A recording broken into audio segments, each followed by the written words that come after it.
Asal udah dekat bulan puasa air raya, ku carilah budak-budak yang hitam macam kau, ku bolikan baju, ku undang ke rumah, ku kasih makan.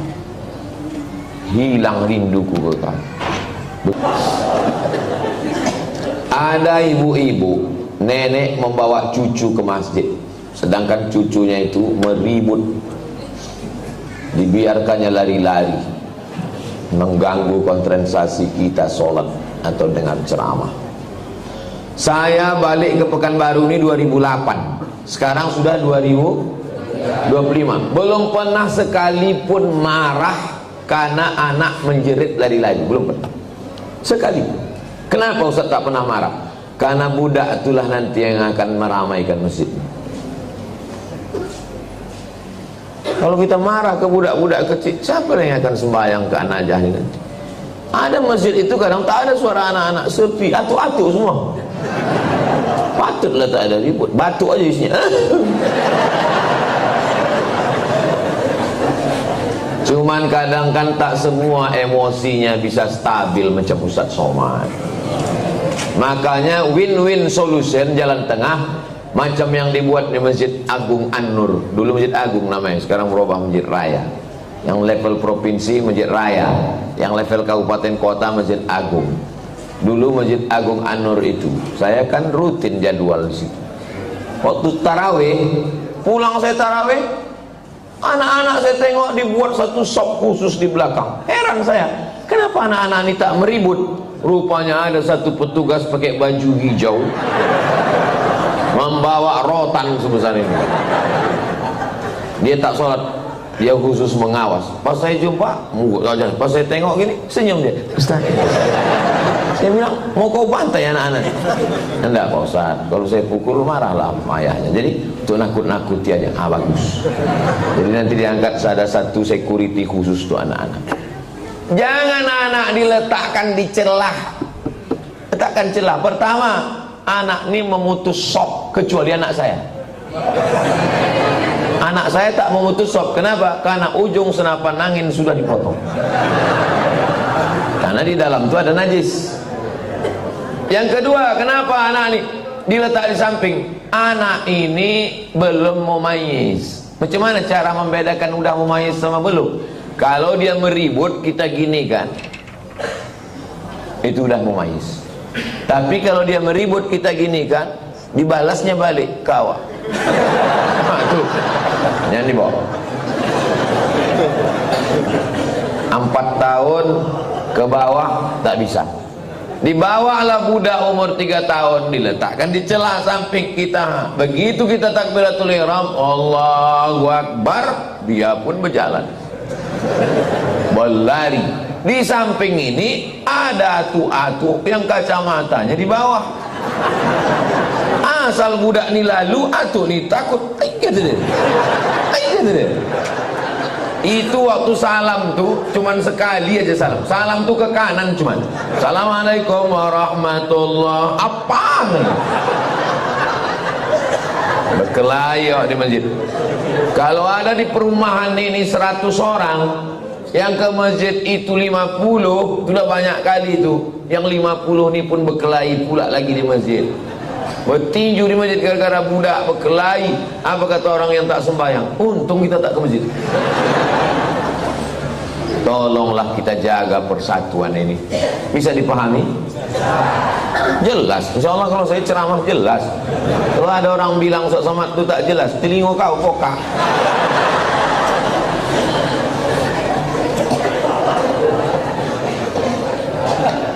Bolehkah membaca Yasin di pemakaman Pak Ustaz?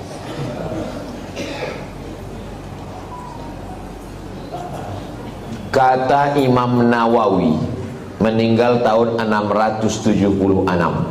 Nama kitabnya Riyadhus Shalihin min kalami Sayyidil Mursalin. Dia mengutip pendapat Imam Syafi'i. Wa qala Syafi'i, Imam Syafi'i berkata, wa in khatimul Qur'ana kullahu kana hasanan.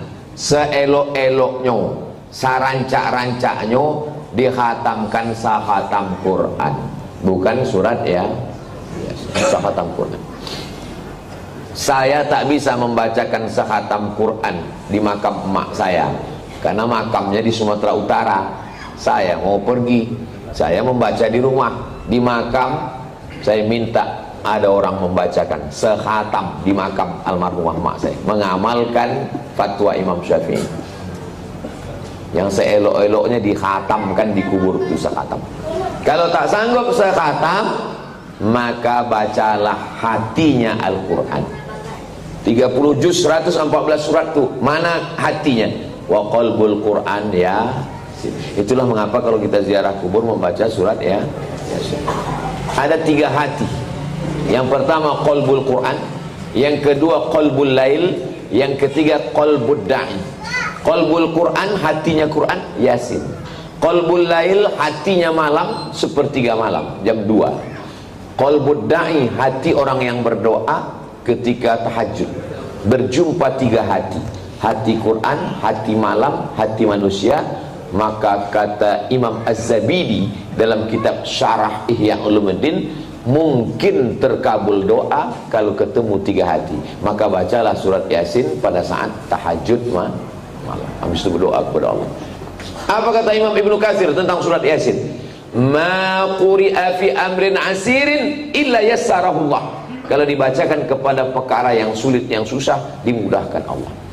Maka kalau saya ziarah kubur, saya baca Yasin, Al-Fatihah, Qul huwallahu 3 kali, Al-Falaq sekali, An-Nas sekali, pangkal Al-Baqarah sampai wa ulaika humul muflihun, ayat kursi, ujung Al-Baqarah lillahi mafis 3 ayat. Habis itu tahlil afdalul dzikri fa'lam annahu la ilaha illallah. Habis itu hadiahkan pahalanya. Ya Allah, sampaikanlah pahala bacaan nangku baca iko kepada almarhumah amak, almarhum ayah, atuk nenek, muslimin muslimat yang ada di makam ini. Allah maghfir lahum warhamhum sampai habis. Itulah yang saya ajarkan ke anak saya, ke keponakan saya. Saya kalau balik ke kampung ziarah, saya bawa anak keponakan, saya baca, saya kasih tahu, aku membawa kau ke omak ayahku. Nanti kalau aku mati, buat pula macam yang ku buat ini. Bawa anak bini kau ke kubur aku. Paham? Yo, katanya. Begitulah yang kita baca dalam ulama-ulama. Imam Nawawi. Kalau ada orang di Pekanbaru ini yang tak percaya bahwa bacaan itu sampai pada orang mati, saya tak bisa membuktikan. Karena ini perkara ghaibiat. Saya hanya bisa menyampaikan dalil-dalilnya. Saya tak percaya, kata dia. Ya macam mana membuktikannya? Maka kalau ada orang yang menantang saya, belum ada lagi. Saya tak percaya. Tolong nama kau lengkap sama nama ayah kau. Nanti kalau kau mati, ku kirim. Kalau tak sampai, cepat kasih kabar. Ini kan masalah gaib. Kalau masalah gaib ini yang ditengok adalah dalil. Ana Rizki, khirijin min Ma'had Nuril Hidayah Bengkalis. Sa'usallimukum ya Ustaz, kaifa ra'yukum law nastamir ad-dirasah al-aliyah lakim lan najid ridha min walidina. Nama saya Rizki. Khirijin jamak, mufrad khirijun. Saya alumni dari Ma'had Nuril Hidayah Bengkalis. Sa'as'alukum, saya mau bertanya ke Ustaz, kaifa ra'yukum law nastamir ad-dirasah, nuwasil ad-dirasah. Laisa nastamir, nuwasil ad-dirasah. Bagaimana pendapat Ustaz kalau kita mau melanjutkan ke perguruan tinggi tapi orang tua tak setuju? Mau melanjutkan perguruan tinggi fil kharijid daulah, mau keluar negeri, tapi emak dia tak setuju. Saya ini adik-beradik 2. Saya anak pertama, adik saya berdua cuman. Laki-laki dua-duanya. Tak banyak anak emak saya. Jadi waktu saya lulus mau ke Mesir, berat dia mau lepas saya. Aku anakku 2, tak ada anak betino. Semana nanti aku dah tua. Datang uak saya, abang mak saya, menasihati dia. Harimau mati meninggalkan belang, gajah mati meninggalkan gading, manusia mati meninggalkan hutang. Harimau mati meninggalkan belang, gajah mati meninggalkan gading, manusia mati meninggalkan nama. Kalau kau tahan somat ini di celah ketiak, beginilah cuman dia. Tapi kalau kau lepaskan diri belajar, jadi orang dia, mengajar dia, mengalir pahalanya sampai hari kiamat. Betul cakap puas itu. Sampai hari ini di mana aja saya tausiah, pahalanya mengalir ke makam almarhumah mak saya. Maka ibu-ibu yang sayang ke anak, bukan kalian siapkan anak dalam kelambu, bukan kalian suapi, lepaskan dia sejauh mata memandang. 4 tahun aku tak balik. Kenapa tak balik? Ongkos mahal. Sampai terpikir juga di kepala, jangan-jangan aku anak angkat, anak adopsi, balik. Sampai akhirnya 2017 saya daftar S3 ke Sudan. Waktu itu umur mak saya sudah 70 tahun. Saya suruh Muhammadiyah. Saya bilang, "Ma, saya mau mencoba dia, kuat tak dia?" Mak sekarang udah 70, di rumah ini sendiri. Aku mau S3 ke Sudan. Nanti kalau S3 ini 2 tahun aku di Sudan tak balik-balik. Apa kata dia? Pergi kau ke Sudan sampai doktor baru kau balik. Kalau aku mati, matilah, yang penting mengalir pahalanya. 70 tahun umur mak saya. Sampaikan video ini ke mak kau. Kalau tak mau juga dia nerima, tahu mak apa lah itu. Ibu kalau sayang sama anak, lepaskan dia sejauh mata mandang. Nanti dia akan balik pulang. Setelah saya punya anak, baru saya tanya, "Mak, berat rupanya berpisah sama anak." "Oh iya." "Macam mana mak dulu bisa berpisah sama aku 4 tahun? Asal udah dekat bulan puasa, air ayo, ku carilah budak-budak yang hitam macam kau. Ku bolikan baju, ku undang ke rumah, ku kasih makan. Hilang rinduku ke kau." Begitu rupanya cara dia. Kadang-kadang sedang mencuci di dapur, ku dengar suara kau main bau. "Oh mak." Bukan tanggung melepaskan anak itu. Sedang mencuci, didengarnya suara saya itu memanggil. Jadi ibu, lepaskanlah anak sejauh mata-mata. Biarkan dia belajar jauh. Nanti dia akan balik berbakti kepada ibu, insyaAllah. Disenangkannya hati. Dan kalian yang kuliah juga cita-cita tak usah banyak-banyak. Cita-cita satu aja, untuk menyenangkan orang tua. Saya dulu tak tahu mau jadi apa. Tak terpikir saya akan tabligh akbar, tak ada. Yang saya fokus adalah aku mesti kuliah S1, S2, S3. Nanti kalau sudah dapat ku ijazah 3, ku bawa ijazah ni ke Malaysia. Aku mau jadi dosen. Sesudah aku dapat duit, akan ku senangkan oma ayah. Itu cuma, tak banyak, tak lain. Maka tak pernah saya berdoa lebih, karena semua yang dikasih Allah lebih dari yang saya minta. Saya minta cuma S1, S2, S3, dikasihnya saya profesor. Saya cuma mau minta jadi dosen di Malaysia. Sekarang di mana aja saya bisa mengajar. Diminta di Universitas Sabah, diminta di Universitas Malaysia. Saya bilang, "Rektor, saya tak sanggup untuk mengajar per semester, saya mesti keliling. Saya datang 6 bulan sekali ya. 6 bulan sekali pun jadilah Pak Ustaz." Jadi setiap 6 bulan sekali saya datang kuliah. Bahagiakan orang tuamu. Lepaskan anakmu, wahai bapak ibu. Sejauh mata memandang, di hari petang dia akan pulang. Dia tahu di mana letak sarangmu. Mati kalian, mengalir amal jariahnya insyaAllah. Walaupun nampaknya jawaban ini untuk mak ayah dia, tapi video ini ditonton oleh ayah-ayah, mak-mak yang akan melepas anak. Karena pulang kami dari sini nanti, kami akan melepas 50 anak Riau yang akan berangkat ke Al-Azhar Kairo, Mesir. Seminggu yang lalu saya di Makassar melepas 50 anak Makassar yang akan berangkat ke Mesir. Orang tuanya saya nasihati, anak-anaknya juga saya nasihati, supaya orang tua melepas anak. Karena kalau kita tahan anak kita ini, siapa yang akan melanjutkan dakwah ini? Saya tak mau anak saya sekolah agama, nanti kurus macam Ustaz Somad. Saya ini kurus bukan tak makan. Kalau ada pejabat-pejabat itu dapat ikan yang paling mahal, namanya ikan Napoleon, 1 juta harga ikan. Ada bupati, ada kapolres, ada dandim, ada kepala dinas. Yang pertama kali menyuap ikan 1 juta itu siapa? Abdul Somad. Apa kata orang itu? Silakan Pak Ustaz. Dikasihlah ketam kepiting sebesar piring besar, disingkel. Bupati tak berani makan, tentara gagah dan dim tak berani makan ketam, polisi berseragam berpistol tak berani makan ketam. Tak kalian makan Pak? Kolesterol Pak Ustaz. Saya makan ketam tuh habis, hidup saya sampai sekarang. Berani Ustaz makan, baca doanya Pak. Apa doanya? Bismillahilladzi la yadurru ma'asmihi syai'un fil ardi wala fis sama. Ku sebut nama Allah, tak ada yang bisa memudaratkan baik di bumi maupun di langit.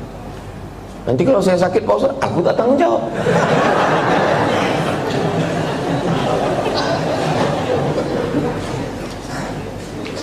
Definisi mengganggu tetangga itu bagaimana Pak Ustaz? Apalagi kita di komplek perumahan. Mengganggu menurut syariat Islam, bukan mengganggu menurut perasaan.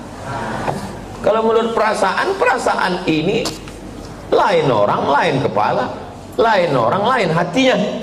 Saya terganggu tuh dengan tetangga saya ini Pak Ustaz. Kenapa kau terganggu? Bininya cantik kali.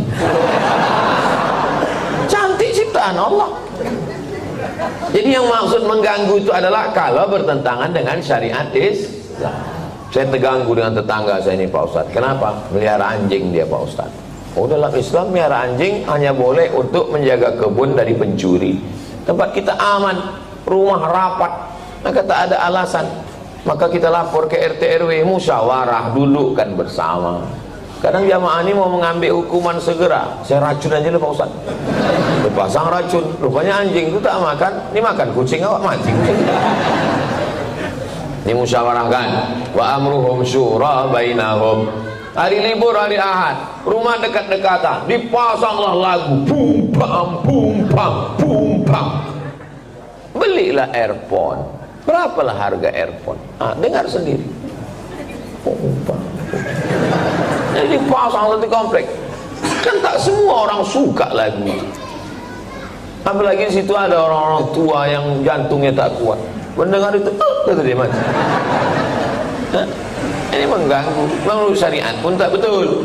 Nah, maka menurut syariat agama Islam, rumah berdekatan, sempadan cuma dinding, dinding pun tak penuh ke atas, ditanamlah pula pokok mangga pas. Buahnya apa tak asal menengok meniti air. Nah, ini mesti menjaga. Maka kata Nabi, idza tabakhta, kalau kau masak faaksir ma'aha, banyakkan kuahnya. Pesan Nabi ke tetangga, kalau kau masak banyakkan kuahnya. Untuk apa? Berbagi ke tetangga, menyambung tali silaturahmi. Kata almarhumah mak saya dulu, kalau tak menjulur labu, tak menjulur kundur. Ini pokok labu, ini pokok kundur, sama-sama ditanam. Menjulur itu maksudnya keluar pucuknya. Keluar pucuk labu, keluarlah pucuk kundur. Kalau tak keluar pucuk labu, tak keluar pucuk kundur. Apa maksudnya? Kalau tak kedatang makanan kita, tak datang pula makanan orang. Halus pepatah orang. Bagikan makan. Kata Nabi kuah, tapi yang pula gara-gara ceramah ni kuah aja. Dulu sebelum Ustaz datang berbagi ayam kami, sesudah Ustaz kuah aja lagi. Gara-gara Ustaz Somad. Tahadu tahabu, saling berbagi hadiahlah kamu, maka kamu akan berkasih sayang. Malam Jumat jumpa wirid Yasin. Dulu begitu orang jumpa, sekarang udah tak ada lagi jumpa. Jumpa pun di acara pesta nikah, walimah, udah tak bisa bertanya lagi. Dulu kau tanya, siapa menantu kau ni? Macam-macam mirip. Ini anak Pak Fulan. Oh, dah kek mana dia, mau balancik-lancian ni rumahnya Jawa. Sekarang tak bisa lagi ngobrol. Pas ditanya, itu anak siapa? Apa?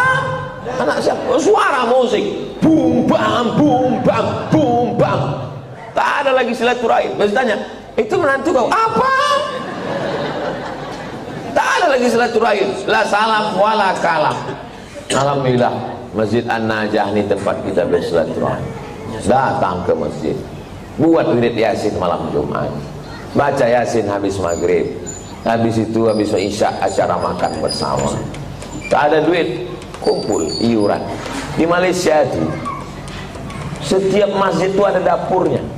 Saya perhatikan, setiap masjid ada dapurnya, ada dandang besar dan bisa masak. Tidak usah masak yang repot-repot, masak nasi minyak, nasi mandi. Karena ayam nyembur 100 itu kumpul makan bersama. Di Malaysia itu ceramahnya tak terlalu banyak. Ceramah sedikit aja, makan yang lama. Tempat kita ceramahnya panjang. Habis selesai keluar lami kecil-kecil. Di tempat lain. Kalau di An-Najah ini tak tahu kita. Kita tengoklah. Saya menikah dengan seorang duda. Sudah 10 tahun pernikahan ini saya belum punya anak. Saya mempunyai anak sambung, anak sambung. Saya menyayangi dan mencintai seperti anak kandung saya. Anak sambung saya selalu meminta doa dan ridho dari saya. Apakah doa saya akan diijabah? Karena saya bukan ibu kandungnya. Dan jika saya meninggal nanti, saya tak ditakdirkan untuk punya anak. Apakah doa anak sambung saya nanti sampai ke saya, Pak Ustaz? Yang pertama, ibu sama anak kandung tuh sama anak sambung ini sampai mati tak bisa menikah. Karena menjadi mahram mu'abbad namanya. Mahram mu'abbad menjadi mahram kekal selama-lamanya. Karena sudah menjadi menikah sama ayahnya. Itu yang pertama. Yang kedua, wudhu tak batal dalam mazhab Syafi'i.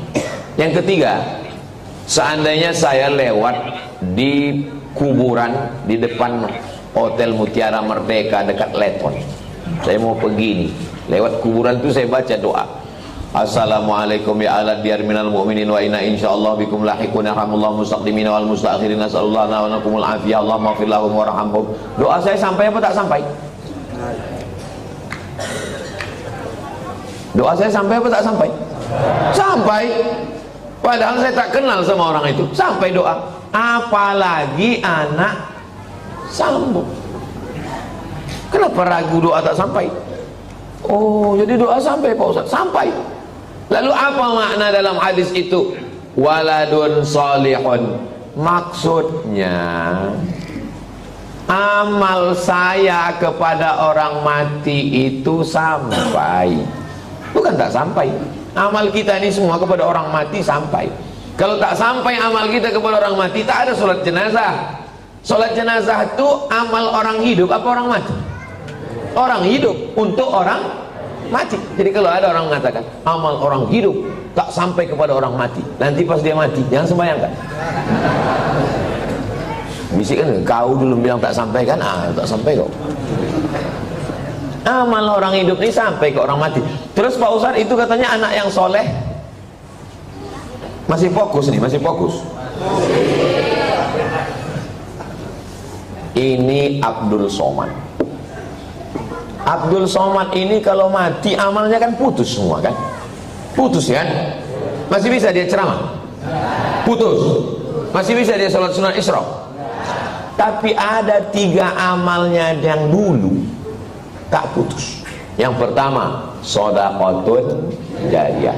Disumbangkannya 2 sak semen ke Masjid An-Najah. Putus atau tak putus? Tak putus. Karena setiap hari orang sholat mengalir ke dia. Itu kan amal dia dulu. Yang kedua, ilmun yuntafa'u bi. Ceramah dia di Masjid An-Najah. Ceramahnya itu dulu atau sekarang? Dulu.